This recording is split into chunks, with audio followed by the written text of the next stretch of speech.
Hola, soy Yolanda Calvo, soy psicóloga y en este episodio vamos a hablar del trauma. Estas charlas tienen una finalidad psicoeducativa y aunque el conocimiento es poder, no puede sustituir una terapia, una psicoterapia que en algunas ocasiones es más que necesaria. Hoy vamos a hablar de qué es el trauma, cómo te afecta en tu vida, porque lo está haciendo y quizá lo sepas.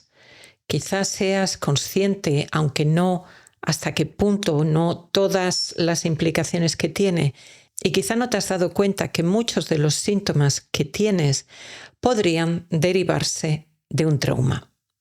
Porque vas a ver que puede ser causa de muchos problemas de depresión crónica, de ansiedad crónica, de insomnio, de pesadillas y de otros problemas o trastornos del sueño y también de muchos problemas de salud física que pueden aparecer o agravarse con más frecuencia si hay trauma previo o muchas enfermedades que se catalogan como enfermedades psicosomáticas. El vídeo es un vídeo profundo para que podamos indagar en todos estos aspectos y por lo tanto tiene capítulos. Utilízalos para navegar mejor en el vídeo y para volver a ver alguna parte que te interese. Te recomiendo, aunque cada persona lo podemos hacer lógicamente como queramos, que no lo veas en un solo día porque quizás sea demasiada información. Míralo en 2, 3, 4, 5 días, lo que tú necesites, porque puede ser mucho material nuevo y mucho material para digerir.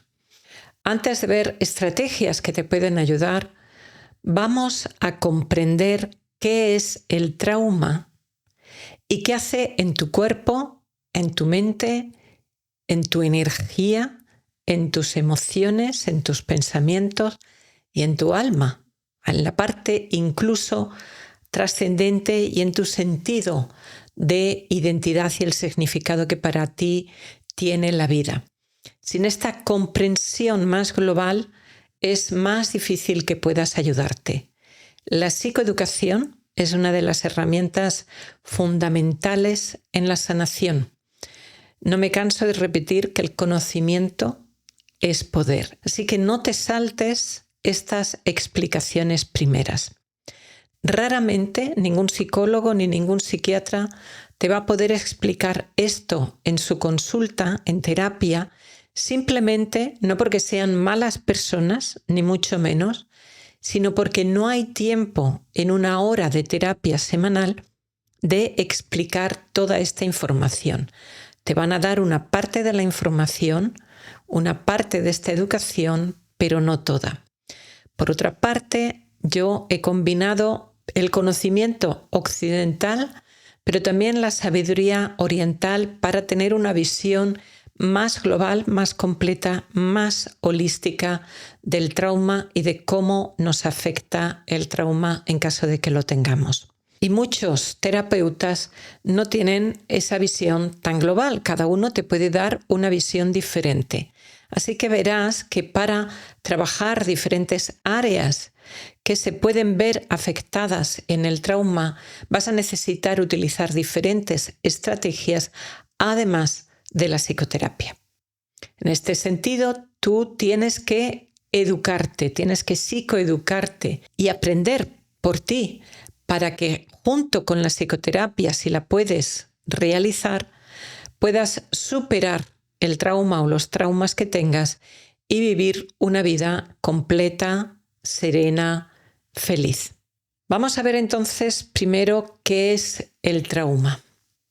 Paul Conti, un gran especialista en trauma, nos dice que trauma es todo evento cuyo impacto supera la capacidad de afrontamiento e integración de la persona.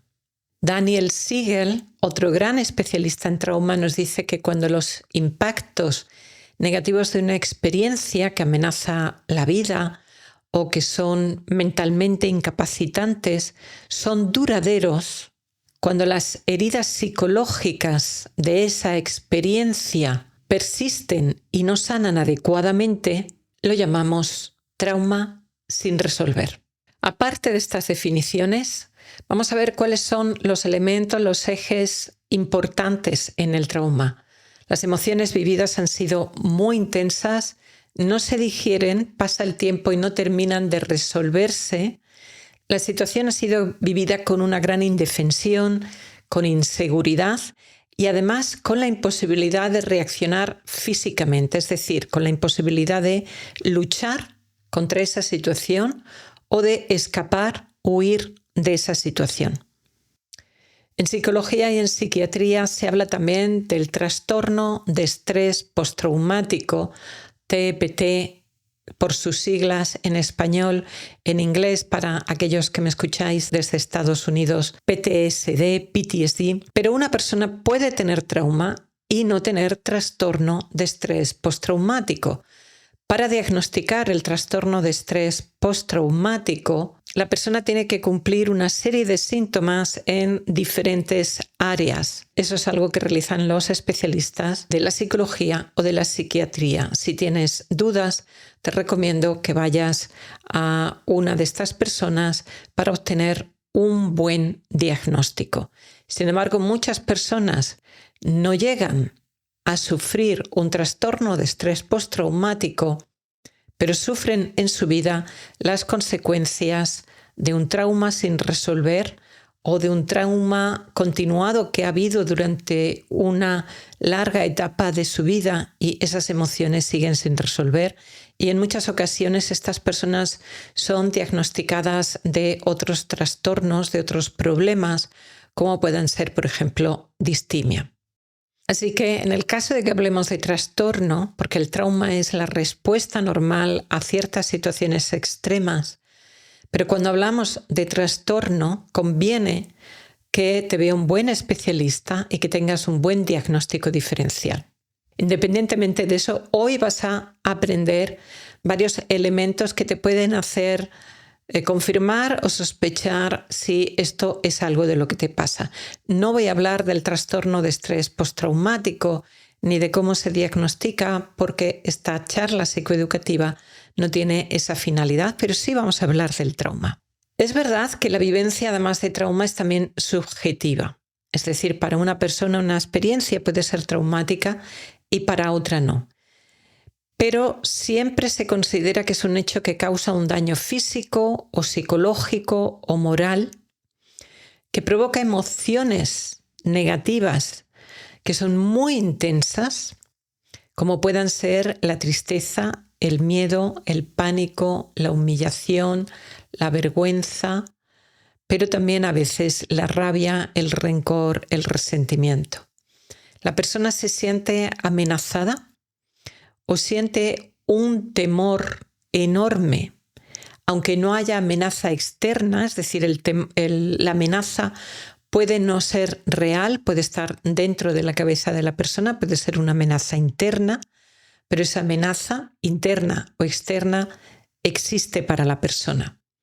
La persona siente su cuerpo inmovilizado, bien porque con el pánico se inmoviliza o porque no puede moverse, no hay forma de responder y la persona se siente indefensa, aturdida o se encuentra en una situación en la que le es imposible moverse o reaccionar físicamente. Por ejemplo, durante el confinamiento hubo un aumento muy grande de síntomas psicológicos relacionados con trauma, sobre todo si has tenido la enfermedad o has tenido algún familiar cercano con la enfermedad y ha estado grave, o incluso sin llegar a esa experiencia, simplemente viendo lo que ocurría o viendo lo que ponían en la televisión, podías sentir un gran pánico interno. Otras personas no lo sentían, pero muchas sí.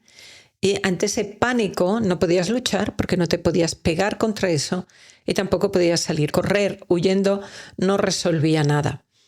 Si eres un niño pequeño y estás en una situación abusiva, tú no puedes luchar ni salir corriendo de la casa porque eres un niño, una niña pequeña y por lo tanto ahí se dan otra vez las circunstancias ideales para que ese trauma exista y quizá sea difícil de resolver, dependiendo de las circunstancias y de la persona. Esta inacción produce una sensación abrumadora de indefensión impotencia o inseguridad. La experiencia supera la capacidad de adaptación de la persona. Por ese motivo, la situación traumática no se resuelve con facilidad y la persona necesita tiempo para recuperar el nivel de estabilidad emocional que tenía antes de la experiencia traumática. Incluso aunque la persona haya recuperado un nivel de estabilidad, de funcionamiento más o menos normal en la vida, puede ocurrir también que cuando hay elementos que te recuerdan el trauma, todavía quedan emociones residuales que se reavivan cuando algo te recuerda aquella situación. Y notas cómo esos recuerdos todavía generan en ti una activación emocional y una activación en tu cuerpo, un cambio de sensaciones, de emociones en tu cuerpo. Vamos a ver de alguna manera cómo sería el retrato de una persona que tiene trauma, que tiene un trauma importante. Es una persona que está en alerta continua, le cuesta dormir y cuando duerme puede llegar a tener tales pesadillas que le da miedo acostarse por la noche, que le da miedo dormirse. Son personas que creen que el mundo es un lugar peligroso. No confías en nadie, ni siquiera en ti, y en ti quizá menos por tus propias emociones. Esto dificulta tus relaciones, que pueden llegar a ser tormentosas, y puedes tener varios mecanismos para intentar evitar ese estrés. Uno de ellos es ser una persona agradadora de la gente. Otro es caer en adicciones o en comportamientos compulsivos para intentar calmar esas emociones. Pero normalmente es frecuente que se reaccione de forma muy exagerada a nivel emocional ante el no, ante la negativa que otra persona te dé. Evitas las cosas que te recuerden al trauma y si te lo recuerda puedes marearte o sentir náuseas o algún otro síntoma físico que quizá esté vinculado con el trauma. Te cuesta regular las emociones. Como he dicho, puedes recurrir a adicciones, pero también al uso de medicamentos y de medicamentos legales que tiendes a abusar de ellos para intentar calmar esas emociones. Emociones frecuentes van a ser culpa, vergüenza, indefensión, rabia. Son tus compañeras casi continuas. A veces el deseo de venganza, la rabia, el deseo de venganza es enorme. O puedes tener problemas de salud física crónicos que se catalogan normalmente como psicosomáticos, como pueden ser dolores tensionales, como muchas veces dolores de cabeza, pero también fibromialgia y otros problemas de salud como síndrome de fatiga crónica. Cuando una persona está muy afectada por el trauma, este trauma afecta también a las relaciones. Por un lado, porque a veces la persona pierde el control, se muestra de forma o se expresa de forma demasiado agresiva con los demás, siente que es emocional o físicamente incontrolable, o porque su presencia a veces está como ausente, se retira de la vida social y familiar, se aísla, incluso se aísla a propósito como una forma de protección. En otras ocasiones, por sus adicciones, que es una forma de automedicarse, de anestesiarte y no sentir las emociones, o porque tienden también a tener comportamientos temerarios, impulsivos, que lógicamente alteran mucho la vida de la propia persona y las relaciones con los demás. El trauma, cuando es severo y no está resuelto, afecta a muchas áreas de la persona. Por un lado, a la fisiología, al cuerpo, al cerebro, como vamos a ir viendo después. Hay un aumento muy grande de la adrenalina, del cortisol. Hay menos comunicación entre los dos hemisferios. Altera también, disminuye la concentración, la memoria. Se suelen vivir de forma alterada las emociones. Hay una supresión emocional. Hay menos capacidad de motivación para comenzar cosas y menos capacidad de planificación, porque el trauma muchas veces ha sido una alteración tan grande en la vida de la persona, incluso aunque no haya ocurrido en la infancia, que para la persona planificar ya no tiene sentido. Las relaciones con los demás y contigo mismo quedan alterados y también el sentido de significado en la vida, la espiritualidad, por supuesto, también. La interpretación del mundo, la interpretación de lo que tú eres, tu propia narrativa de lo que es tu vida o del significado que tú le das a tu experiencia, eso queda completamente alterado. El doctor Alok Kanoya llama al trauma el gran camaleón porque a menudo se disfraza como muchos otros problemas emocionales. La depresión no es crónica. Cuando hablamos de depresión crónica se le llama distimia, pero la depresión es algo episódico. Y en muchas ocasiones esta depresión crónica está ocultando que detrás hay un trauma.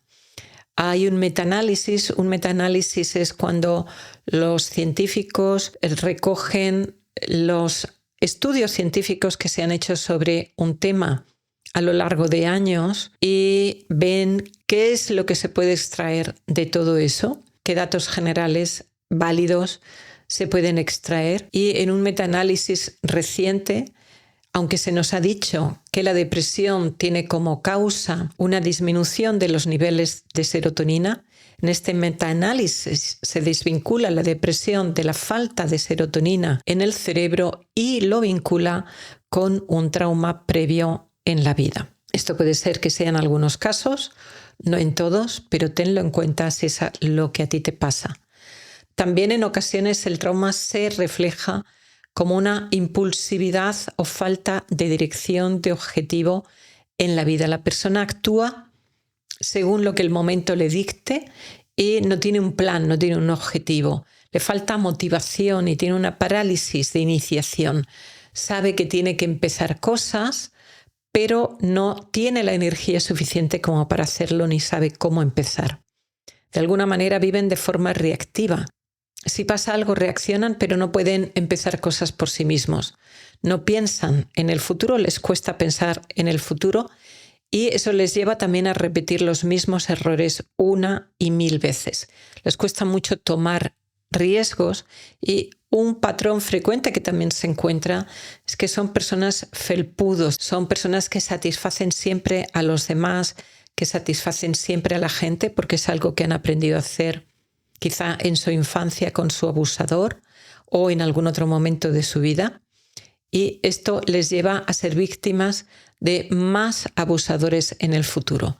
También las adicciones muchas veces tienen traumas detrás y las relaciones pueden ser extremas. No hay equilibrio ni moderación en este tipo de relaciones, en las relaciones personales, familiares o de pareja. Como he dicho, también muchos problemas somáticos tienen detrás la experiencia de un trauma, de traumas fuertes no resueltos, además de los que he mencionado. Ahora estoy recordando también, por ejemplo, el colon irritable, que antes no he mencionado, y el síndrome de taquicardia postural ortostática son también síntomas físicos que se pueden presentar en caso de trauma. Son las mismas personas en los consultorios médicos las que están esperando, las que están en la sala de espera, no solo por su mala salud, sino que se sabe que las personas que tienen trauma es más probable que tengan problemas de salud física que las personas que no tienen traumas importantes sin resolver. Ansiedad continua, insomnio, pesadillas y otras alteraciones del sueño. Todas estas cosas no tienen por qué ocurrir al poco de haber vivido la experiencia traumática, a veces sí, pero a veces se vive la experiencia traumática, aparentemente todo está bien y seguimos adelante con nuestra vida. Y luego, más adelante, quizá años o décadas después, quizá en una situación de estrés, en una mudanza, en las mujeres a veces al quedarse embarazadas o con un parto, con un cambio hormonal, se disparan entonces todos los síntomas del trauma. El trauma ocurre como un funcionamiento normal del cerebro, como una respuesta normal de adaptación ante situaciones, ante experiencias extremas que ponen en peligro nuestra vida, nuestra supervivencia física o nuestra supervivencia emocional. Aunque en el DSM-5 viene que para que se diagnostique un trastorno de estrés postraumático, la persona tiene que haber visto su vida en peligro o ha estado cerca de una persona que ha estado en peligro o es una persona que ayuda como un bombero en situaciones de emergencia. Es uno de los primeros criterios y luego tiene que haber otros síntomas, pero es uno de los primeros criterios. Pero en mi experiencia, cuando yo tenía la consulta abierta, ahora la tengo totalmente cerrada, tanto online como presencial, yo vi en muchas ocasiones a personas que cuando habían sufrido mobbing escolar, acoso escolar o acoso en el trabajo, tenían todos los síntomas de estrés postraumático. Su vida física no había estado en peligro, pero era una situación que habían vivido con un gran miedo y malestar, y era una situación que había puesto en peligro su vida profesional, su identidad como persona. Al atravesar una experiencia traumática, casi cualquier persona va a experimentar altos niveles de estrés, altos niveles de miedo y de malestar emocional. Esto luego puede tener efectos posteriores en el sistema nervioso que pueden causar pesadillas, ansiedad, depresión, miedos, flashbacks, el revivir esa experiencia traumática y estar en un estado de hipervigilancia en el que la persona, ante cualquier sonido, cuando está distraída y de repente alguien entra en la habitación, responde con una respuesta de sobresalto que es muy exagerada. Sin embargo, el 84% de las personas que han tenido alguna experiencia de tipo traumática no llegan a desarrollar trastorno de estrés postraumático. ¿Qué es lo que hace entonces que se llegue a desarrollar un trauma que sea difícil de resolver e incluso un trastorno de estrés postraumático? La experiencia normalmente se ha vivido en esas situaciones con una falta total de autonomía. La persona siente que está sometida a un control coercitivo y ese control destruye su autonomía, les pone límites y reglas que en muchas ocasiones son arbitrarias, caprichosas, que no tienen absolutamente ningún sentido. Lo haces en este orden porque yo te lo digo. Lo haces así porque yo lo mando. Eso puede ocurrir en relaciones de casas abusivas cuando los padres o uno de los padres es abusador, pero también en relaciones de pareja cuando uno de los dos es abusador sobre el otro. El abusador a veces es amable, es lo que se llama la etapa de love bombing, de bombardeo amoroso. Y la persona abusada siente que tiene el control cuando aprende a no enfadar a la otra persona, cuando aprende a que ese campo de minas, por decirlo así, no estalle. Engendra entonces una gran dependencia del abusador y este abusador se convierte en una especie de Dios que es quien crea tu bienestar, tu cielo o tu infierno. Es el mismo mecanismo que las máquinas tragaperras. Son personas que de forma instintiva utilizan un programa de refuerzo aleatorio, como se le llama en psicología. Es decir, en un programa de refuerzo que no sea aleatorio, si tú, por ejemplo, echas una moneda en la máquina tragaperras, tendrías un refuerzo, tendrías un premio inmediatamente, tendrías una devolución de dinero igual o mayor que la moneda que tú has puesto. Es como cuando tú metes el dinero en la máquina de refrescos, obtienes tu refresco, obtienes tu botella de agua. Sin embargo, en la máquina tragaperras el programa es aleatorio. A veces vas a tener nada, la mayor parte de las veces vas a tener nada, de vez en cuando vas a tener una pequeña cantidad de dinero y por ahí cada muchísimo tiempo vas a tener muchísimo dinero. En las relaciones abusivas, la persona abusadora funciona de esa manera y eso hace que la persona que es dependiente se enganche una y otra vez. No todas las personas tienen ese mismo grado de dependencia. Hay personas que son menos adictibles y se van a enganchar poco o nada con una relación de este tipo. Es decir, cuando detectan un comportamiento con este patrón, ponen pies en polvorosa y dicen, mira, ahí te quedas, que te aguante tu madre. Pero yo me voy. Sin embargo, hay otras personas que quizá porque han sufrido ese patrón también en su infancia o por características personales, son más dependientes o son más adictibles. En ese tipo de relaciones, cualquier acción independiente se convierte en una insubordinación que produce un ataque, un castigo, una crítica, una denigración que destruye aún más tu autonomía. La persona se convierte así en una víctima propiciatoria, como estas víctimas de culturas antiguas que para que hubiera buenas cosechas tenían que sacrificarse al dios. O para que el volcán no estallara tenían que echarlas a la lava. Y lógicamente el hecho de que el volcán entrase o no entrase en erupción no tenía nada que ver con esos sacrificios humanos.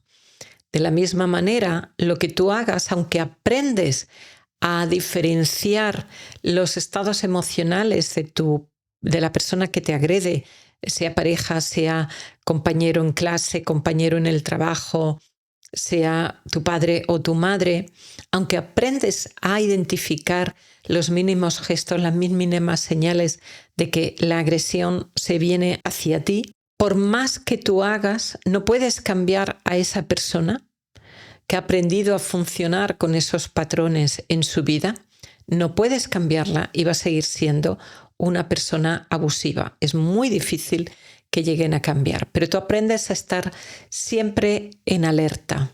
Y de alguna manera llegas a creer que con tu sacrificio puedes calmar la ira del volcán, la ira de este dios. Te da una cierta sensación de control sin darte cuenta de que en realidad no hay ninguna relación y de que tú no puedes calmar las explosiones de esta persona porque va a utilizar ese programa de refuerzo intermitente, aleatorio, como en las máquinas tragaperras. Y es como una máquina tragaperras que a veces te da un premio y otras veces la máquina tragaperras te va a dar un calambrazo y no puedes predecir cuándo va a ocurrir. Solamente puedes predecir cuando los signos de la máquina te dicen ya va a ocurrir, pero es cuando es algo que ya es inminente. No hay nada en el programa que te diga esto ya va a ocurrir, esto ya va a pasar. Como cualquier iniciativa es castigada, aprendes que probar cosas es peligroso, por lo tanto no debates, no expresas tu opinión, no pruebas cosas y esto te lleva a tener una mayor parálisis en la iniciativa y a no realizar las cosas que tú sabes que tienes que hacer, te cuesta ponerlas en marcha. La persona aprende que expresar las emociones tampoco sirve de nada porque en muchas ocasiones estas emociones cuando se expresan son criticadas o denigradas por la pareja o por los padres o por uno de los padres. A lo mejor pues si el niño llora o la niña llora, el padre o la madre le regaña, le dice que se calle la boca, que cierre el pico, pero lo mismo puede ocurrir en algún otro tipo de relación. Con lo cual la persona aprende a no sentir las emociones porque es el mejor mecanismo de defensa. Si sientes las emociones, las tienes que expresar y expresar las emociones puede ser peligroso, con lo cual la persona aprende a no sentirlas, a disociarse de ellas. Y ese es uno de los mecanismos de la disociación que puede ocurrir en este tipo de trauma. Pero el precio que tiene esto es que no puedes disociarte solo de las emociones negativas, con lo cual al final terminas no sintiendo ni las emociones negativas ni las positivas, lo cual te aleja de la vida y te sientes como acorchado, como si la vida fuera algo que va ajeno a ti. El que tú no sientas, el que no seas consciente de esas emociones, no quiere decir que no están ahí. Y ese es el mecanismo por el que terminan por producir síntomas físicos, que es algo que veremos en otra ocasión, en otro episodio. Hablaremos de estos problemas de salud físicos que se llama psicosomáticos porque tienen una raíz en lo emocional que es muy importante y que no es un nombre denigratorio. Mucha gente piensa que si es psicosomático es que te lo estás inventando. No. El problema de salud existe, el dolor existe y es real, la inflamación existe y es real, pero la causa o una de las causas más importantes puede estar en el componente emocional. Y este es uno de los disparadores que lleva también a la adicción. No solo adicción de sustancias como drogas, sino también tabaco, alcohol, medicamentos legales e incluso otro tipo de cosas como videojuegos, el móvil, pantallas, que podemos consumir de una manera compulsiva, adictiva, porque es una forma de no pensar, de no sentir, de no entrar en contacto con esas emociones molestas, dolorosas, negativas que tenemos y que están sin resolver.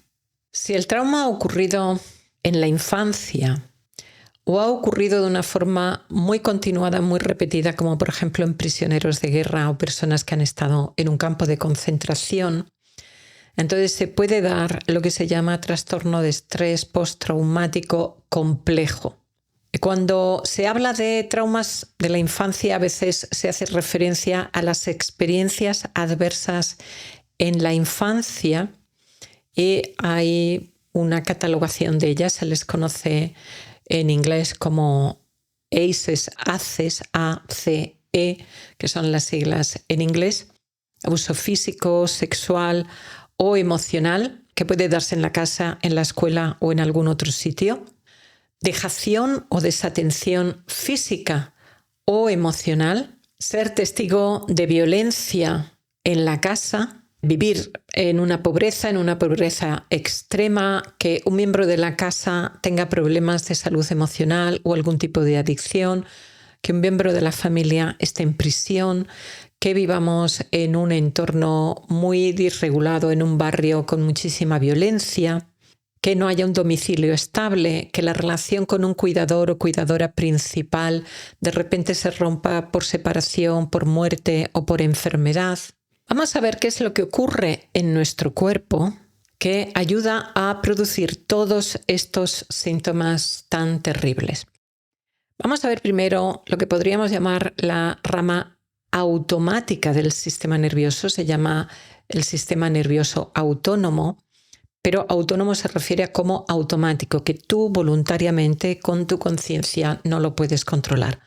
Esta rama automática, este sistema nervioso automático, autónomo, tiene dos ramas. Es como un coche automático que tiene dos pedales, el acelerador y el freno. Estas ramas se llaman rama simpática y rama parasimpática y no tiene nada que ver lo de simpático con que sea simpático y agradable.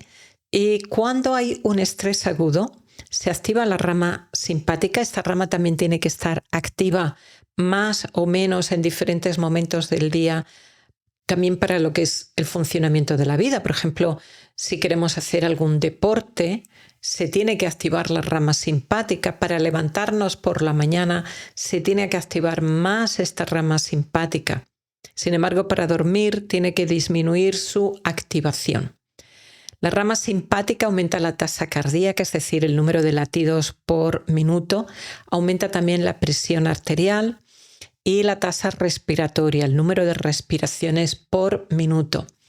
Ante el estrés crea la respuesta lucha, huida, y aumenta la adrenalina y el cortisol en el cuerpo para responder a esa situación de estrés, como vamos a ver ahora brevemente, cómo se responde, cómo el cuerpo responde a esa situación de estrés.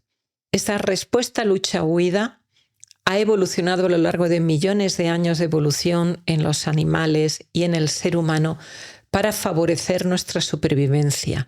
Ante la posibilidad de un ataque o ante un ataque que se estaba dando, el animal o el ser humano evalúa rápidamente si podemos luchar contra eso o debemos salir corriendo.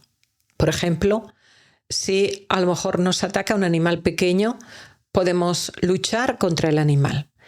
Pero si lo que se nos viene encima es un león o un coche en la carretera a toda velocidad, no sirve de nada que luchemos contra el coche, sino que lo que tenemos que hacer es correr e intentar salvarnos dando un salto a la acera. Para nuestra supervivencia, la rama simpática se activa de forma muy rápida. Podéis ver en internet, en el caso de un buceador de la Marina Australiana que sufrió un ataque de un tiburón. Y este hombre, que se llama Paul de Helder, sufrió el ataque y perdió un brazo y una pierna, el brazo y la pierna derecha. Sin embargo, la respuesta lucha-huida en él fue muy rápida. Este mecanismo funcionó muy bien y eso le permitió, con su mano izquierda libre, darle un puñetazo tremendo en la cara al tiburón. El tiburón ahí le soltó y eso le permitió a él llegar hasta la barca donde estaban sus compañeros y que le pudieran salvar. En tiempos modernos se da a menudo y cuando hay un trauma sin resolver se puede dar una activación del simpático de forma crónica. Es como que estamos pisando el acelerador de forma crónica, por lo tanto nos vamos a salir en las curvas y hay como un nivel bajo de activación de la respuesta lucha-huida continua. Hay niveles demasiado altos de adrenalina y de cortisol, lo que favorece una inflamación en el cuerpo, lo que favorece problemas en el sueño y otros problemas de salud emocional, física y cardiovascular. La otra rama, el freno, la rama parasimpática, se les llama también la rama de descanso, de relajación, de digestión, y hace justo todo lo contrario.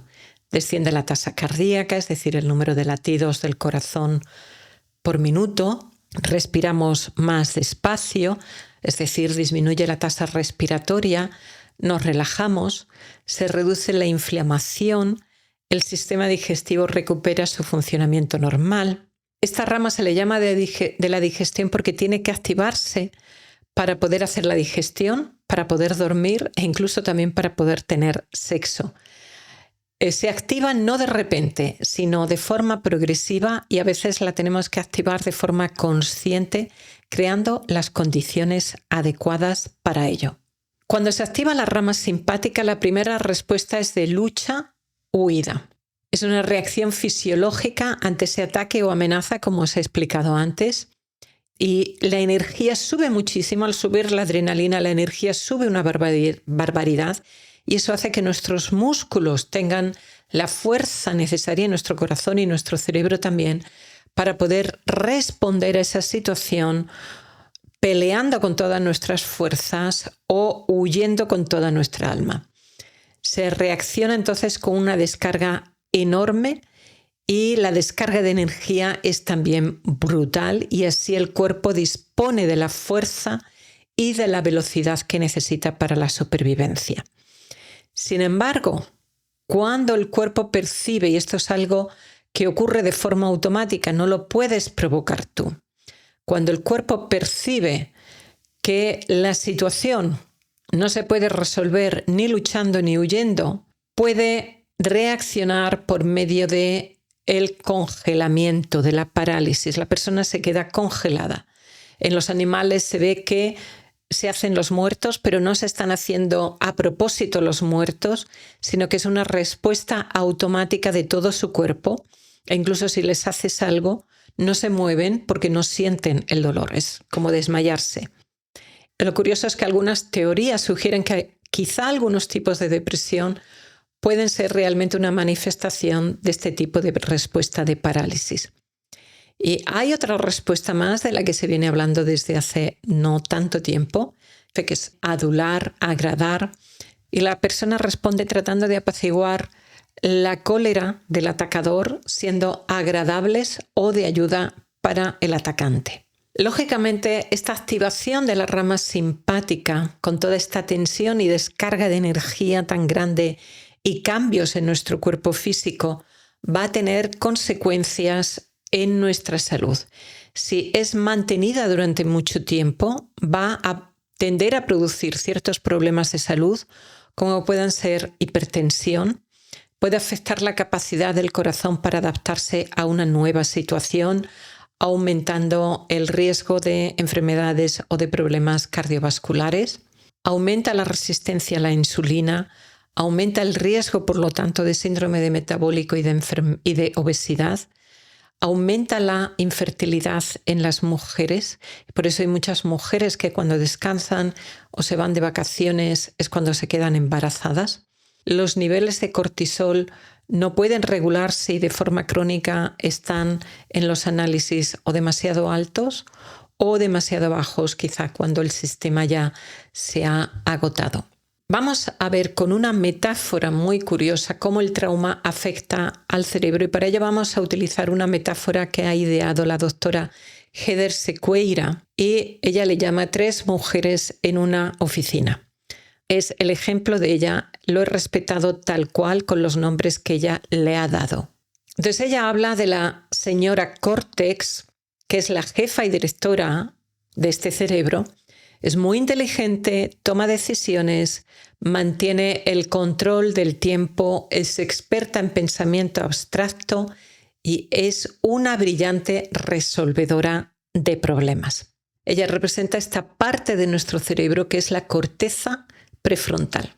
Luego tenemos a la señorita hipocampo, es la asistente personal de la señora córtex, es una gran organizadora.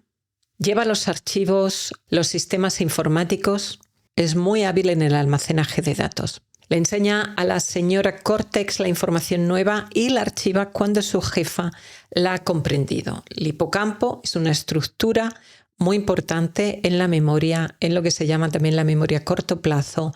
Es donde se almacenan las experiencias recientes. Está más o menos a la altura del temporal, detrás de las orejas, y está muy cerca de una estructura emocional que es la amígdala, y ahí conocemos a Mary Amígdala, María Amígdala. Es la recepcionista y al mismo tiempo guarda de seguridad.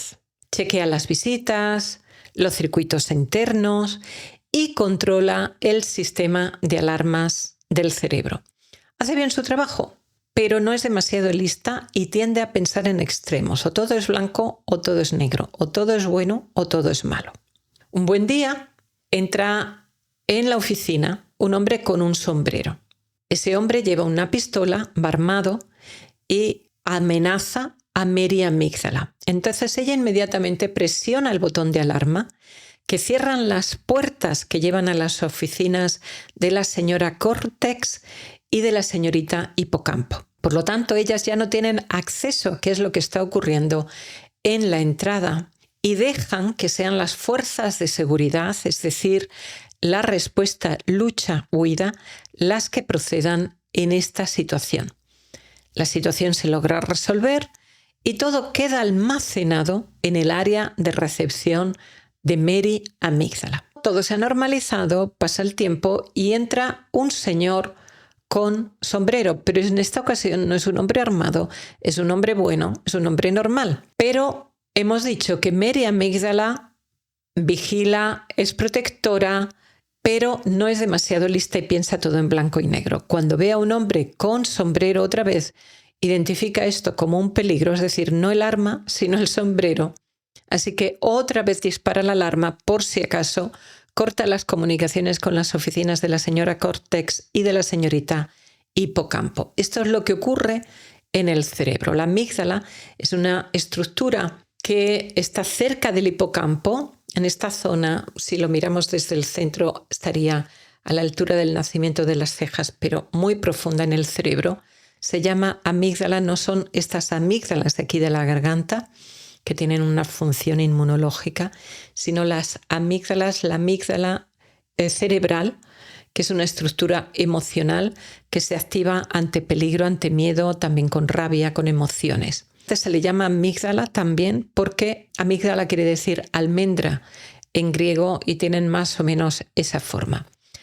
Cuando hay un disparador, un trigger que nos recuerda un elemento traumático, un evento traumático que hayamos vivido, si ocurre durante el día, lo experimenta la persona como un flashback, y si ocurre durante la noche, la persona lo experimenta como un terror nocturno, que lo pueden tener también los adultos, o como una pesadilla. Un metaanálisis del año 2020 revisó 50 investigaciones que se habían hecho sobre trastorno de estrés postraumático y encontró que había una reducción del grosor de la corteza prefrontal y del hipocampo, de la estructura de memoria, y había un aumento del grosor de la amígdala, de la estructura emocional de la amígdala.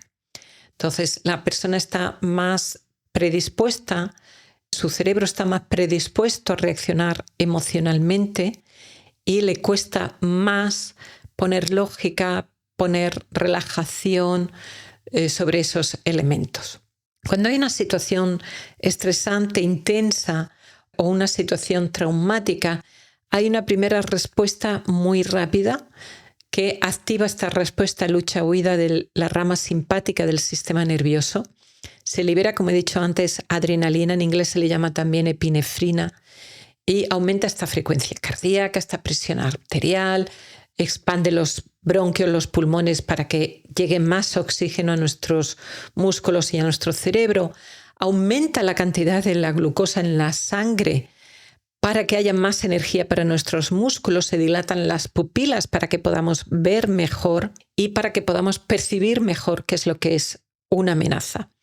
Y esa respuesta de adrenalina es muy rápida. Y hay una respuesta más lenta de cortisol, es decir, desde el cerebro hay una respuesta, hay una serie de activaciones de glándulas en el eje HPA, que es hipotálamo, pituitaria o hipófisis en español, adrenal, las glándulas adrenales o suprarrenales. Entonces, primero se mandan las órdenes en el cerebro, esas órdenes llegan a las glándulas suprarrenales que están encima de los riñones y esas glándulas suprarrenales secretan primero adrenalina en todo el cuerpo y después, pasado un tiempo, cortisol.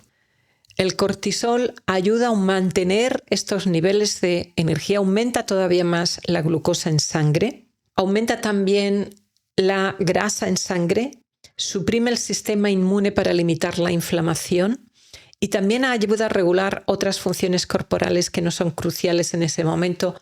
Por ejemplo, disminuye el flujo sanguíneo en el sistema digestivo, por eso muchas veces el estrés afecta a la digestión desde el estómago, intestino delgado, pero también intestino grueso, colon, y por eso el colon irritable está también muy relacionado. Las úlceras digestivas están relacionadas con problemas emocionales. Se produce lógicamente un aumento de la tensión muscular, un aumento de la presión sanguínea, como antes he dicho, y de la tasa cardíaca, y esto va a tener consecuencias también. Si es algo que se mantiene, si es algo puntual, no pasa nada. Nuestro cuerpo lo puede asumir perfectamente y es nuestra respuesta, la respuesta mejor para la supervivencia. El problema es cuando esta respuesta se da no para situaciones en las que nuestra supervivencia depende de ello, en las que podemos luchar o huir o salir corriendo, sino que a menudo se da en situaciones en las que no podemos ni luchar ni salir corriendo. Si nuestro jefe nos está regañando, si hay un problema familiar, si estamos acompañando a un familiar o un amigo en el hospital que está gravemente enfermo, si tenemos que hacer una exposición en público, no podemos ni pegarnos con la gente ni salir corriendo. Sin embargo, esta respuesta se va a dar y no es la mejor respuesta, no es la más adecuada. Por eso a veces se dan síntomas como un aumento de la tensión muscular, pero también un aumento de la sudoración. Hay jóvenes que cuando tienen crisis de ansiedad tienen sofocos como si estuvieran en la menopausia, como una mujer en la menopausia, por este aumento enorme del calor y de la sudoración, que es también una respuesta lógica en esas situaciones, porque en esas situaciones, si nos estuviera persiguiendo un león, si estuviéramos huyendo, el sudor, el aumento de la sudoración nos permitiría evacuar el exceso de calor del cuerpo producido por esta intensísima actividad física. Por otro lado, las hormonas de estrés, la adrenalina, el cortisol dañan el hipocampo. El hipocampo tiene muchos receptores a la adrenalina y al cortisol, pero cuando hay un exceso de estas sustancias, para el hipocampo es negativo de alguna manera, es como que se quema, a ver, no se quema físicamente. Eso hace que le sea difícil determinar que la experiencia ya ha terminado. Es decir, el hipocampo marca el inicio, desarrollo y final de una experiencia, y una vez que ha determinado que la experiencia ha terminado, se almacena en el resto de la corteza del cerebro, en el resto de la superficie del cerebro, en distintas zonas, según qué tipo de información, qué tipo de paquete de información sea. Un recuerdo, una experiencia tiene diferentes tipos de información sensorial, cognitiva, emocional, etc. Por otro lado, tenemos un mecanismo de ayuda psicológica que es mediante los sueños y las pesadillas. Cuando estamos soñando podemos soñar con cosas que son emocionalmente negativas o que nos alteran. Sin embargo, durante la fase de sueño REM se produce una inhibición de la producción de noradrenalina en el cerebro Y eso nos permite experimentar esa situación que es negativa, que tiene que ver con esa experiencia negativa que hemos vivido. Nos permite experimentarla con más distancia. Eso permite que la situación se resuelva a nivel emocional, se digiera, se almacene a largo plazo, en el archivo a largo plazo, y el hipocampo ya no está ocupado con eso. Pero cuando una persona tiene trastorno de estrés postraumático o tiene un trauma no resuelto, puede tener niveles muy altos de adrenalina y de cortisol en sangre que impiden, que limitan que este mecanismo de autoterapia que tiene el cerebro pueda funcionar. A veces también la persona, esto lo veremos mejor en el próximo episodio en el que hablaremos de cómo el trauma afecta al sueño, produciendo insomnio y pesadillas y qué hacer en esas situaciones. La persona a veces también se da cuenta de que está teniendo un sueño. La pesadilla te hace ser lúcido, te hace darte cuenta, ser consciente de que estás soñando. Y lo primero que quieres es despertarte. Eso corta el proceso de sanación que estaba teniendo lugar y eso hace que la pesadilla entonces se repita. Pero eso es algo que veremos con más detalle en el próximo episodio. Otra diferencia en personas con trauma es que hay una serie de estructuras en el cerebro que se llaman la red neuronal por defecto, que es una serie de estructuras que se activan cuando estamos haciendo algo automático o cuando nos estamos aburriendo. Y es como que en esos momentos pasamos a pensar en yo y mi historia o en el yo y mi triste historia. Se ha comprobado que las personas que tienen experiencia en meditación, que son meditadores, la red neuronal por defecto no está tan activa y que está mucho más activa en personas con trauma, en personas con depresión y en personas con ansiedad. En estos casos la persona está rumiando constantemente dentro de su cabeza y cuando ocurre algo de lo que no tiene mucha seguridad, salta enseguida a conclusiones negativas. Este rumiar constantemente hace que la experiencia traumática sea cada vez peor, porque la suma de estrés que la persona viva, la suma de estrés de un evento es el estrés vivido en ese evento y el estrés vivido cada vez que recordamos el evento. Una discusión de 5 minutos puede durar horas en nuestra cabeza y todos tenemos experiencia con eso. Por lo tanto, eso hace que el estrés vivido con esa discusión pueda llegar a ser muy, muy alto. Las emociones claves más importantes en el trauma son, como he mencionado antes, el miedo y también el miedo a tu propia experiencia interna, a tu propia experiencia mental, el miedo a recordar, el miedo a las pesadillas, la vergüenza, sobre todo si ha sido por un trauma sexual o por guerra. La vergüenza es diferente de la culpa. La culpa es cuando tú te juzgas mal. La vergüenza es cuando los demás te juzgan mal, entonces tú sientes vergüenza, te ves obligado a actuar de otra forma diferente o a callarte porque tienes miedo del juicio de los demás. Y esta vergüenza hace que la persona no pida ayuda y le aleja todavía más de poder resolver el trauma. También es frecuente la rabia, la ira, el resentimiento, el rencor. Este rencor, este rumiar continuamente mantiene los síntomas y además la persona lo rumia pensando es que tengo razón y no logra dejar de pensar en lo que ha ocurrido porque tiene razón. Ella es la víctima, ella es la que está en lo justo. Y además cuando estamos en un estado emocional se suele decir que la memoria es estado dependiente y eso lo que quiere decir es que cuando estamos en un estado emocional determinado tendemos a acordarnos de cosas que tienen que ver con eso, que refuerzan esa misma emoción.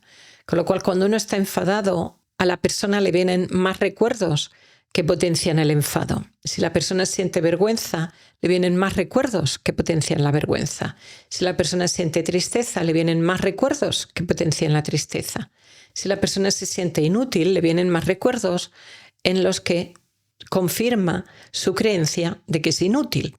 Y si la persona se siente bien, se siente feliz o se siente equilibrada, le vienen más recuerdos que tienen que ver con eso. Es como cuando estás comiendo algo que disfrutas mucho, entonces te acuerdas de otras comidas o de otros restaurantes a los que has ido y que has disfrutado también un montón. Sin embargo, no todo el mundo desarrolla trauma, no todo el mundo que ha vivido una experiencia traumática llega a desarrollar un trauma, lo puede resolver. La mayoría de la gente lo resuelve y pocos desarrollan trastorno de estrés postraumático, como dije antes, y eso depende de circunstancias personales, pero también de qué tipo de trauma y cómo de repetido ha sido. Las circunstancias personales pueden ser circunstancias que la persona haya vivido a lo mejor previamente y que le han dado fortaleza, elementos genéticos que a lo mejor la persona también tenga.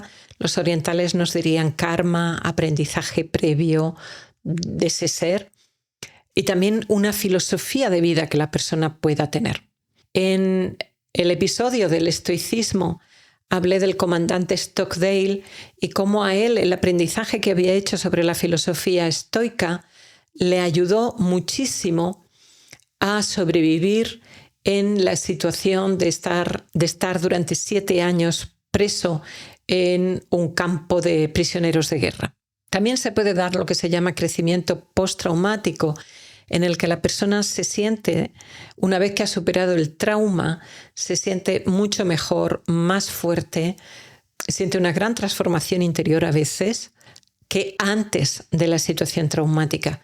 Son personas que aprecian más la vida, que aprecian más las relaciones con otras personas, que desarrollan más fortaleza personal e incluso más resiliencia o un mayor desarrollo espiritual, que son más empáticas, que tienen más fortaleza interna, aprecian mejor las cosas pequeñas de la vida, las cosas pequeñas que la vida nos regala. Más de la mitad de los supervivientes de trauma informan de cambios positivos una vez que los efectos del trauma han pasado. Así que esto no es algo tan anormal. A veces algunos lo llegan a llamar un regalo y pueden sentir un inmenso agradecimiento por la experiencia vivida. Una vez pasado el infierno de la ansiedad, la depresión, las pesadillas, los flashbacks, se alcanza ese nivel de funcionamiento que es mejor, es más profundo que el que antes tenía la persona. Igual que el TPT a veces se manifiesta con años de retraso, este crecimiento postraumático a veces también se puede experimentar con años de retraso. Puede tardar años en abrirse, en desarrollarse. A veces se llega a producir algo mayor, que es un despertar que podríamos llamar de tipo espiritual. Steve Taylor nos dice que el despertar es una experiencia de claridad, revelación y alegría en la que nos hacemos conscientes de un nivel de realidad más profundo, más alto. Se percibe un sentido de armonía y significado y trascendemos nuestra sensación normal de separación del mundo. Es decir, lo normal es que sintamos que estamos separados de los demás y del mundo, pero en la experiencia del despertar hay una sensación de conexión con el mundo, con los demás seres y con las demás personas. Y Steve Taylor, en su investigación, nos dice que el primer disparador del despertar postraumático es una crisis provocada por una pérdida, un fracaso, un divorcio o un duelo. Y el segundo disparador de una experiencia de despertar es la meditación, el contacto con la naturaleza y también el arte. En el caso de que sea por sufrimiento, se tienen que dar unas condiciones previas y no son fáciles. El sufrimiento debe ser intenso y prolongado y la persona tiene que llegar a un desapego, una aceptación de lo que es, de lo que ya no puede cambiar porque ya ha ocurrido, ya ha sido, y esos son claves para el despertar. Para eso tienes los 2 episodios previos en los que he hablado de la aceptación y del estoicismo, pero también del último episodio que aclara varios aspectos de la aceptación cuando hablo de aceptación y acción. Porque a veces necesitamos aceptar y en otras ocasiones necesitamos actuar. Así que si no conoces esos episodios previos, para completar este trabajo con el trauma vas a necesitar esos 2 episodios y también el del agradecimiento. Y mientras no se da ese crecimiento postraumático, la persona lo que hace es aumentar su identidad de víctima. La persona lo que cambia su identidad, la identidad previa al trauma, y la identifica como víctima. El ego necesita tener una identidad y no importa que sea una identidad negativa. Puede ser una identidad de víctima o una identidad de persona que fracasa, de una persona que está rota o que está incompleta. Hoy nos van a ayudar mucho conocer algunos elementos sencillos de psicología oriental. En Oriente nos hablan de los samskaras, que son estas emociones no resueltas, no digeridas. Son impresiones mentales y emocionales que están en el pasado, pero que no han sido resueltas y que quedan como guiones emocionales que se activan ante determinadas situaciones, activando reacciones emocionales, a lo mejor de rabia o de miedo, siguiendo patrones del pasado. Así que cuando hablamos de estas emociones no resueltas, en Oriente les llamarían samskaras. Es como un aroma, una huella que queda. Nos hablan también de que el ser humano, su espíritu, su atman, tiene 5 koshas o envolturas. Y estas 5 envolturas serían el Annamaya kosha, que es la envoltura o cuerpo de alimento, que es el cuerpo físico. Y se le llama cuerpo de alimento porque para poder vivir necesitamos comer, pero cuando morimos nos convertimos en alimento. Luego estaría el Pranamaya kosha, que es el cuerpo de energía. Luego tendríamos el Manomaya kosha, que es la mente básica y emocional. Luego tendríamos una mente superior, que es Vijnanamaya kosha, que es una inteligencia, una conciencia, también la conciencia de yo individual. Y el Anandamaya kosha, que es la dicha, que es una envoltura más luminosa porque está más cerca de lo espiritual. Bueno, pues el trauma afecta estas 5 envolturas, afecta estos 5 niveles. El cuerpo físico se ve afectado porque se afecta su salud y vemos cómo esta activación continua de la rama simpática puede deteriorar nuestra salud, cómo este gasto energético nos produce agotamiento, depresión, muy poca energía, y eso afecta, por lo tanto, el nivel energético. Afecta a nivel emocional con estas emociones que hemos mencionado, miedo, vergüenza, rabia, que altera la relación contigo y la relación con los demás. Afecta a la mente, tu capacidad de concentración, tu memoria, genera distorsiones cognitivas, distorsiones de pensamientos, formas de pensar que son tóxicas y afecta al nivel que podríamos llamar espiritual, tu sentido de identidad, el sentido de la vida, que quedan profundamente afectados. Incluso, aunque seas una persona que no tiene creencias religiosas, esta es la vía, la parte de la vida que llamaríamos espiritual o trascendente, que es el sentido del yo, el sentido de la vida, el sentido de tu vida. ¿Es la sanación posible? Por supuesto que es posible. El cerebro no está destruido. Se han fragmentado cosas, pero el cerebro puede volver a funcionar, puedes volver a tener una buena vida, una vida completa, una vida plena. Es un poco como el sentido que se llama kintsukuroi japonés, en el que una pieza rota la arreglan con hilo de oro y queda una pieza bellísima. Por supuesto, la psicoterapia puede ser muy importante, pero la meditación también, y la meditación te va a ayudar de varias maneras, pero va a ser necesario que la adaptes. Sobre todo si el trauma es muy severo, vas a necesitar adaptar la meditación. Quizá empezar por ejercicios de respiración. En el episodio de ansiedad, de los síntomas físicos de la ansiedad, ahí explico los ejercicios de respiración. Si quieres puedes ver el episodio entero o utilizar los capítulos para ir a la parte de ejercicios de respiración, y tienes un PDF descargable en mi página web. En mi página web, yolandacalvo.com, hay una pestaña que son PDFs descargables gratis y uno es los ejercicios respiratorios. Utilízalos. Vas a ver primero cómo detectar en qué nivel de capacidad respiratoria estás y a partir de ahí empezar a trabajar para ampliar tu capacidad respiratoria, y con esos ejercicios de respiración lo que vas a hacer es aumentar la activación de la rama parasimpática. Cuando respiramos despacio, abdominalmente, de forma rítmica e incluso de forma sutil, imperceptible, se activa la rama parasimpática, la rama de relajación del sistema nervioso.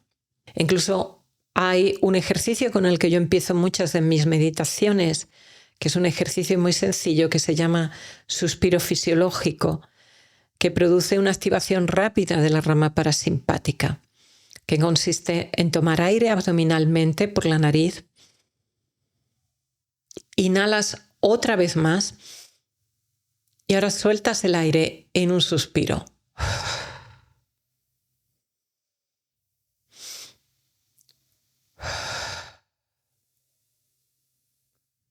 A mí me gusta añadir una pequeña pausa con los pulmones en vacío al final.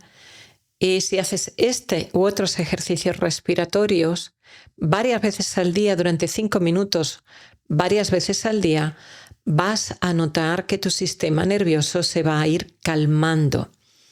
Cada vez que sueltas aire, cada vez que haces una pausa en tu respiración, se activa el parasimpático. Las respiraciones lentas, abdominales, activan el parasimpático, activan esta rama de relajación. Haz los ejercicios respiratorios durante 5 minutos, 3 veces al día. Empieza por ahí. Y luego añade la meditación, pero no quites los ejercicios respiratorios. Sigue avanzando con ellos. Empieza con ejercicios de meditación. Salvo que ya tengas experiencia, puedes empezar con ejercicios más cortos, un par de veces al día, e incluso con ejercicios que sean, en vez de cerrando los ojos, si notas que te pones peor cerrando los ojos, puedes hacerlo mirando una imagen, contemplando una imagen, un objeto que pongas delante de ti. Se llama trataka. También mirando la llama de una vela. En ese caso, mira, contempla sin pensar en nada, con tu mente tranquila. Contempla sin cerrar los ojos. Y cuando necesites cerrar los ojos, que ya no puedas más, los cierras y visualizas lo que estabas mirando. Es más fácil de hacer con una vela, con la llama de una vela. Cuando veas que la imagen dentro de tu mente se desvanece, vuelves a abrir los ojos, vuelves a mirar y haz esto durante 5 minutos varias veces al día.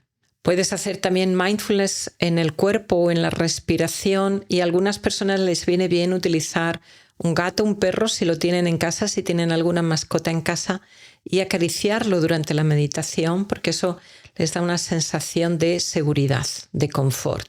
Y para las personas que se han desconectado tanto de las emociones, que tampoco las emociones se sienten en el cuerpo, entonces tampoco las sienten en su cuerpo, están completamente desconectados de su cuerpo para no sentir las emociones.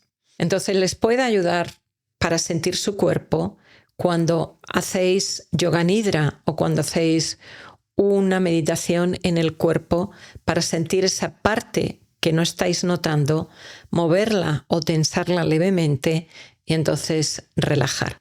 También si tenéis una parte como a veces el cuello, la parte alta de los hombros está muy tenso y la persona no logra relajarlo nunca, entonces es mejor tensar primero, entonces relajar.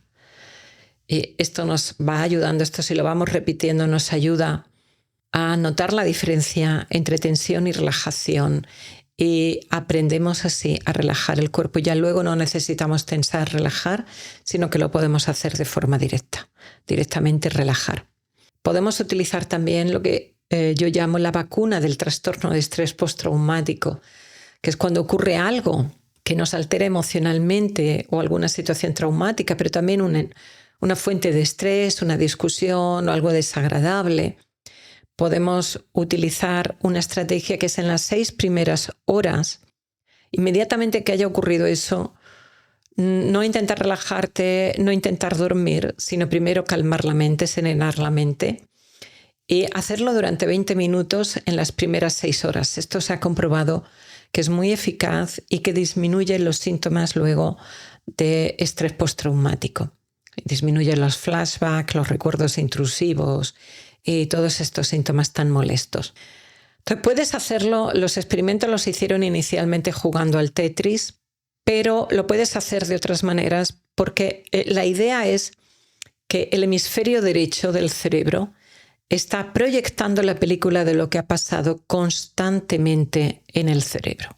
Y al proyectarla se están reactivando las emociones. Entonces lo que queremos es que este proyector de películas pare para que no se activen tanto las emociones y no se hagan cada vez más fuertes, porque lo que estamos haciendo es repasar ese trazo de memoria, fortalecer ese trazo de memoria, hacer el trauma mayor. Entonces necesitamos poder observar las emociones con conciencia, pero poder liberarlas, poder soltarlas, no que estén repitiéndose en bucle en nuestra cabeza. Entonces, para ello inicialmente, cuando las emociones son muy fuertes, necesitamos parar ese proyector que está en el hemisferio derecho del cerebro. La actividad que más ocupa el hemisferio derecho y que por lo tanto más va a ocupar ese proyector es dibujar. Pero la mayoría de la gente no sabe dibujar. Si sabes dibujar, te recomiendo dibujar en esas situaciones. Pero si no sabes, entonces lo que puedes hacer es centangle.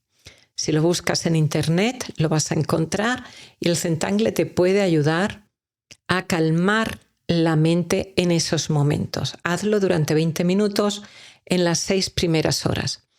O bien colorear mandalas también. Se han hecho experimentos comprobando si colorear mandalas o pintar mandalas, que sería mucho mejor porque dibujar mandalas es más difícil que colorearlos. Pero se ha visto que colorear mandalas comparado con alguna otra actividad artística en la que la persona dibuja lo que le parece bien, lo que sus emociones le dicten, pintar mandalas o dibujar mandalas tiene un efecto mucho más positivo porque la mente, el mandala parece que, esto es una teoría, se ha comprobado que es más eficaz a la hora de calmar la mente. Y quizás sea porque el mandala tiene un orden, tiene una estructura. Y en ese momento la mente está en estado caótico y necesita de ese orden, de esa estructura. Así que utiliza el centangle o utiliza el pintar mandalas, o si sabes dibujar tú los mandalas. Y vas a ver entonces el efecto tan bueno que esto tiene. Hay una meditación en mi canal que utiliza esto. Empezamos dibujando un centangle y continuamos con una meditación en las emociones por escrito. Porque al hacerlo por escrito no te vas a dejar arrastrar por las emociones. Para poder escribir vas a tener que activar la corteza prefrontal, el hemisferio izquierdo. Entonces ahora ya no se produce lo que llamamos en psicología una lateralización, que todo el peso, toda la activación está en el hemisferio derecho emocional, sino que ahora a través del cuerpo calloso vuelve a funcionar la conexión entre los dos hemisferios, se activa la zona del lenguaje, podemos dar nombre a lo que estamos experimentando, a lo que estamos viviendo. Utiliza esa meditación cuando te sea necesario. Tienes el enlace en la descripción del vídeo y también puedes utilizar la meditación en las emociones. Hay varias en el canal, pero la que más me gusta es la última porque incluye una última parte que es visualizar cómo te gustaría responder en esa situación. Y si todavía las emociones son muy fuertes, son muy intensas, puedes hacer esa meditación en las emociones por escrito. Como te he dicho, te dejo los enlaces en la descripción del vídeo. Si no sabes cuál es la descripción del vídeo, cómo acceder a esos enlaces, busca en YouTube cómo abrir la descripción de un vídeo y lo vas a tener, porque me preguntáis muchas veces sobre eso, pero aunque yo os quiero responder, son cientos de preguntas las que tengo cada día y estas son preguntas técnicas que simplemente buscando en YouTube cómo se abre la descripción de un vídeo lo vais a tener. Cuando hagas meditación en las emociones, que es algo que puede ayudar muchísimo, no te dejes llevar por la emoción. Si ves que la emoción te embarga, es que ya no estás observando, que te está arrastrando, vas a hacer la meditación en las emociones por escrito. Es decir, en vez de con los ojos cerrados, abre los ojos, toma un cuaderno, toma un bolígrafo y cuando te dice, nota en qué partes de tu cuerpo sientas la emoción, escribes en qué partes de tu cuerpo notas la emoción. Nota si es como una presión, si es como una pérdida de energía, si es como un martillo. Escribe cómo lo percibes tú. Otras estrategias que te pueden ayudar es caminar en la naturaleza. el contacto con la naturaleza y muchas veces hablar con una persona con quien tengamos confianza mientras caminamos en la naturaleza ayuda mucho. Esto ya lo trataré con más detalle en algún otro episodio porque puede tener vinculaciones muy importantes y también vinculaciones con un tipo de terapia que es el MDR. La meditación en movimiento como el yoga, el tai chi o el qigong también te puede ayudar muchísimo, sobre todo en la práctica o en el trabajo sobre la parte de energía que está afectada. Los ejercicios de respiración activan también esta parte energética. Esta meditación en movimiento por medio de estas 3 técnicas, meditación, tai chi, qigong, nos dirían en Oriente, tanto en la India como en China, que por supuesto que es eficaz porque trabaja sobre el cuerpo de energía. Y en Occidente, la ciencia occidental todavía no sabe por qué, pero sí que se ha comprobado que a la hora de calmar emociones, el yoga, el tai chi y el qigong son más eficaces que el ejercicio estándar normal, como puede ser caminar o correr o en el gimnasio o cualquiera de las formas de ejercicio que utilizamos y conocemos en Occidente. Así que aunque no sepamos explicar por qué ocurre eso, es más eficaz para regular nuestra energía y para calmar nuestras emociones. Eso lo comprobé yo en una ocasión hace años cuando me llevé un susto con la salud de mi madre y gracias a realizar durante 20 minutos las 8 piezas del brocado, que es un ejercicio muy sencillo de qigong, mi energía se estabilizó, la sensación de temblor interno que tenía se calmó y pude dormir estupendamente esa noche. Afortunadamente había sido un susto, pero no había pasado nada en aquel entonces con su salud. Una de las estrategias también que te pueden ayudar muchísimo para que no esté tan activa esa red neuronal por defecto que se activa con el yo y mi triste historia cuando estamos haciendo cosas automáticas como limpiar la casa o cuando nos estamos aburriendo, es la práctica de un solo elemento o lo que se llama también mindfulness informal, aunque es un nombre que no me gusta absolutamente nada. Eckhart Tolle cuenta a veces que una vez un discípulo le pregunta al maestro qué es Zen y el maestro le responde: cortar madera, llevar agua. Eso quiere decir que cuando cortas madera, cuando llevas agua, llevas agua.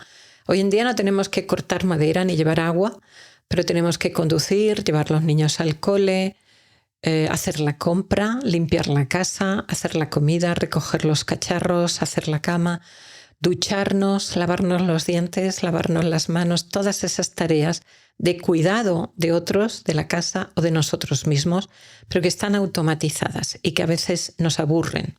Llevar nuestra plena conciencia a esas tareas puede ser muy eficaz para disminuir esta activación de la amígdala y de la red neuronal por defecto. En mi canal tienes una meditación para realizar cuando estás caminando por la naturaleza y tienes otra meditación para realizar cuando estás limpiando la casa, cuando estás haciendo las tareas de la casa. Te dejo, como siempre, los enlaces en la descripción del vídeo. Y tienes también otra serie de meditaciones que yo les llamo Mindfulness Timer, que es como un recordatorio mindfulness.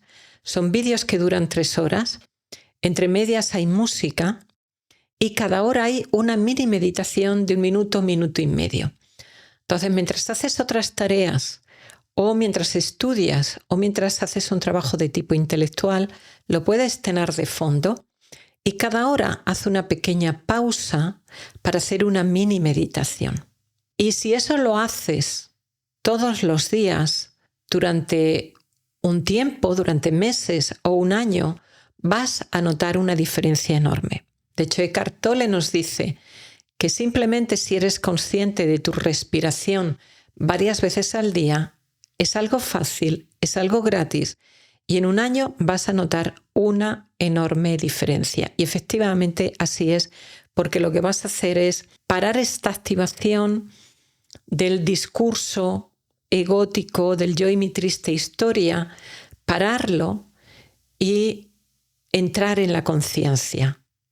Entonces, esa mente que se había activado y que ya estaba a toda velocidad, es como que paras el efecto bola de nieve, se frena y es verdad que se va a activar otra vez, pero luego lo vas a volver a frenar.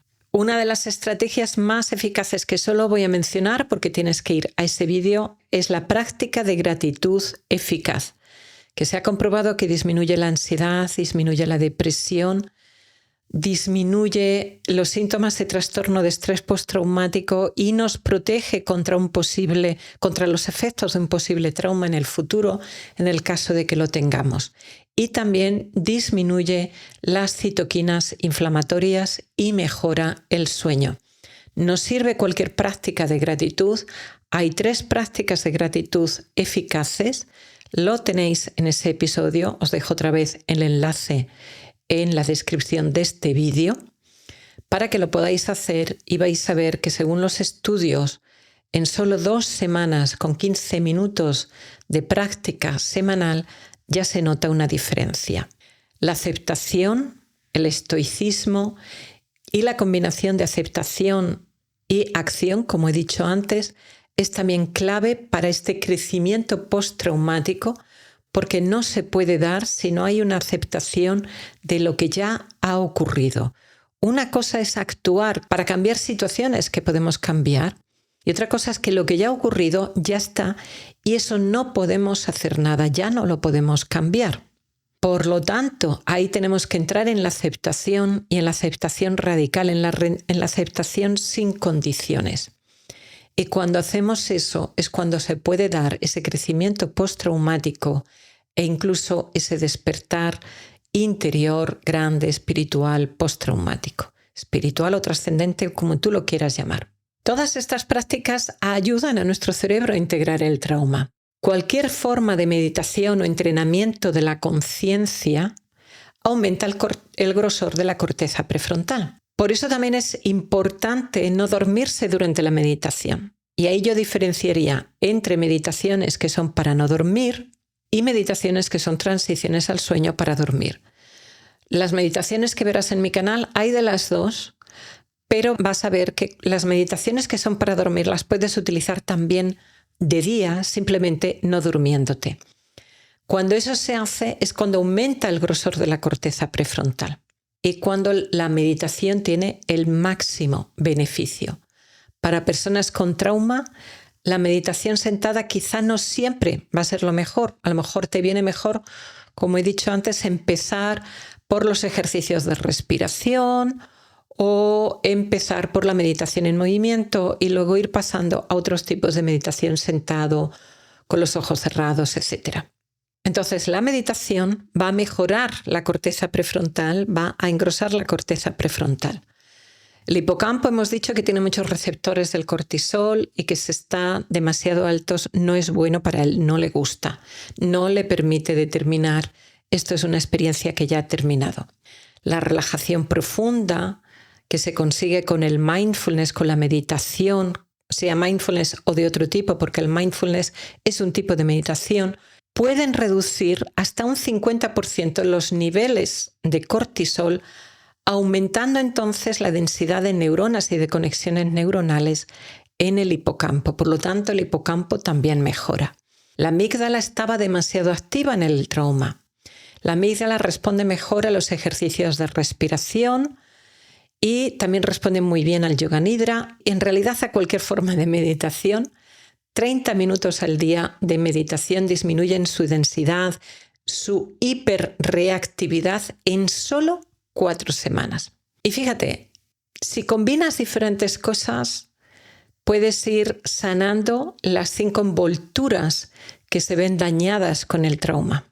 Por un lado, a nivel físico, mejorando el sueño y nuestra salud física. Del sueño nos ocuparemos en el próximo episodio. Hay un episodio sobre insomnio ya en el canal que también te lo recomiendo, pero en el próximo episodio hablaremos de trauma, insomnio, pesadillas.